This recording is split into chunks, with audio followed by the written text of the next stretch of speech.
Welcome করছি বিরাজ আহমেদ বিপুল চ্যানেলে। গতকাল লাফিং বাংলা সুপার কাপে বাংলাদেশের রাইজিং স্টার সুপাররা হেরেছে 4-0 ব্যবধানে ফুটবল ক্লাবের সাথে ব্রাজিলের।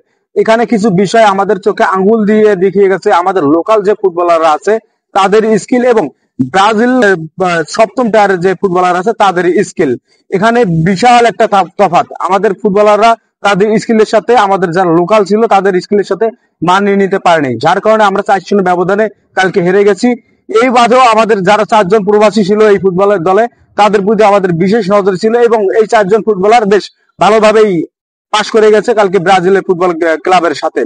ক্যাসপার হক, বিশ্বজিৎ চাকমা, ইব্রাহিম নওয়াজ এরা ভালোভাবেই করেছে। আমাদের লোকাল যারা ফুটবলার আছে তখন কি করতো, আশেপাশে কোথাও না দেখে ওরা বল একদিকে শট মারতো। ইব্রাহিম নওয়াজ, ক্যাসপার হক এবং বিশ্বজিৎ চাকমা এদের স্কিল দেখেন। এরা যে ইউরোপের টায়ারে খেলে আর আমাদের ফুটবলাররা যে আমাদের বাংলাদেশে গেলে তাদের সাথেই আমাদের কম্পারিজনটা যদি আমরা দেখি তাহলে আমাদের চোখে আঙ্গুল দিয়ে দেখে যায় যে আমাদের দেশের ফুটবল, দেশের স্ট্রাকচার এখনো কতটাই পিছিয়ে। আমরা যে বিশ্বকাপ খেলার স্বপ্ন দেখি, শুধু বিশ্বকাপ খেলার স্বপ্ন দেখলেই হবে না। আপনি যদি আপনার একটা গাছ আছে, সেই গাছের গোড়ায় যদি পানি না ঢেলে আগায় যদি পানি ঢালেন তাহলে কি আপনার সেই গাছটা বাঁচবে? বাঁচবে না। আপনাদের গাছটাকে বেঁচে থাকতে হলে কি করতে হবে? আগায় পানি না দিয়ে গোড়াতে পানি ঢালতে হবে। ঠিক তেমনি আমাদের যে রুট লেভেলের যে ফুটবলাররা আছে তাদের স্কিল ডেভেলপমেন্ট করার জন্য আমাদের কি করা উচিত? আমাদের করা উচিত এখানে ভালো মানের কিছু ফ্যাসিলিটি অ্যাড করা এবং ভালো কোনো ইউরোপিয়ান কোচ এনে তাদেরকে সেখানে তত্ত্বাবধান করা। তাহলেই আমাদের যে গতকালকে চোখ দিয়ে দেখিয়ে গেল যে আমাদের লোকাল ফুটবলার তাদের স্কিল আর ব্রাজিলের ফুটবলার তাদের স্কিল এবং আমার যে 4 জন ফুটবলার ছিল, বিদেশি 4 জন স্কোয়াডে ছিল রাইজিং সুপারস্টার কাপে, এই 4 জনের স্কিল, এই 4 জনের স্কিলে যদি আপনি দেখেন, আমি ব্রাজিলের ফুটবলারের দিক গেলাম না, আমি আমার এই 4 জন বিদেশির স্কিলের দিক কথাই বললাম আপনাকে। এই 4 জনের স্কিলে যদি আপনি দেখেন তাহলে দেখেন কি আকাশ পাতাল ডিফারেন্স।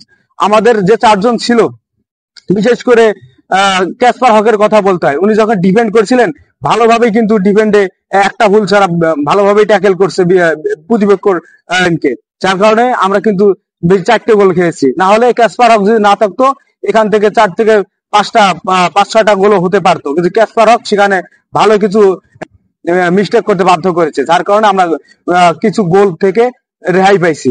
না হলে কি হতো, আমরা কিন্তু 5-7টা গোল ইজিলি খেয়ে ফেলতাম। তো আমাদের বিশেষক চাকমা উনিও কালকে ভালো খেলেছে। বিশেষ করে উনি যখন রাইট উইং এ খেলতেন, লেফট উইং থেকে ওনাকে কোনো বলেই দেওয়া হয়নি, বিশেষক চাকমাকে কোনো বলেই দেওয়া হয়নি। আমরা যে লোকাল যারা প্লেয়ার আছে তারা কোনো বলেই দেয়নি। আমি অনেকবার দেখছি বিশেষক চাকমাকে নিচে গিয়ে বল নিয়ে আসে তারপরে অ্যাটাকে যেতে, আর আমাদের ফুটবলার তাদেরকে বলেই দেয়নি। বিশেষক চাকমা যদি প্রপার বল পেতো কালকে তাহলে আমরা হয়তো বা একটা হয়তো 2টা গোল দিতে পারতাম, কিন্তু বিশেষক চাকমা কালকে বল পায় নাই। অনেকটাই কিউবা মিশেলের কথা মনে পড়ে যায়।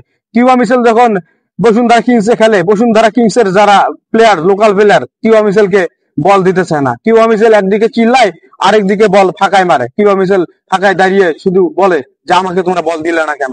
অনেকটাই বিশেষক চাকমার ক্ষেত্রে তেমনটা হয়েছে গতকালকে।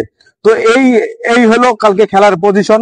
সামনে আরেকটা 8 তারিখে আর্জেন্টিনা ক্লাবের সাথে ফুটবল ম্যাচ রয়েছে রাইজিং সুপারস্টারের। এই ম্যাচটার দিকেও আমাদের নজর থাকবে। এই ম্যাচটাও দেখবো আমরা যে আমাদের যারা বিদেশি প্লেয়ার আছে, যারা প্রবাসী ফুটবলার আছে তারা কেমন করে এবং আমাদের লোকাল ফুটবলার আছে যারা আছে তারা কেমন করে। আশা করি আমাদের লোকাল ফুটবলার বিদেশি ফুটবলার মিলে আগামী 8 তারিখে যে ম্যাচটা আছে এই ম্যাচটা আমরা জিততে না পারলেও কিছু ডোমিনেট করে ফুটবল খেলতে পারবো। যদি ফুটবল ডোমিনেট করে খেলতে পারি তাহলে হয়তোবা এখান থেকে একটা রেজাল্ট বেরিয়ে আসতে পারে আমাদের পক্ষে।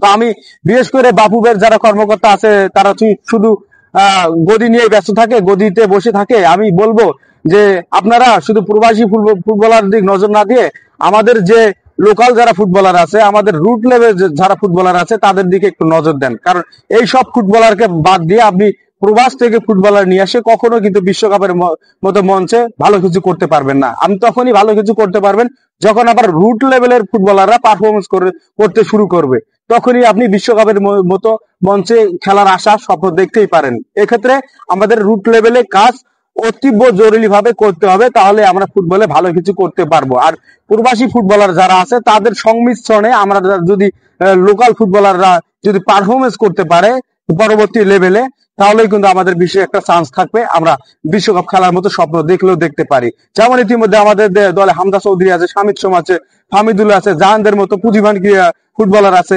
এইসব ফুটবলারের মতো কিছু ফুটবলার আর যদি আমরা আমাদের ন্যাশনাল টিমে অ্যাড করতে পারি, ন্যাশনাল টিমে প্রোভাইড করতে পারি, তাহলে কিন্তু আমরা এশিয়ান কাপ, বিশ্বকাপের মঞ্চ যাওয়ার আশা করতেই পারি।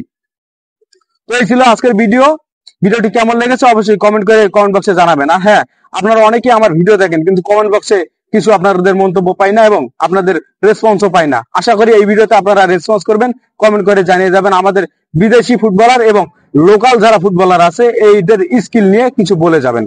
ধন্যবাদ, ভালো থাকবেন, সুস্থ থাকবেন।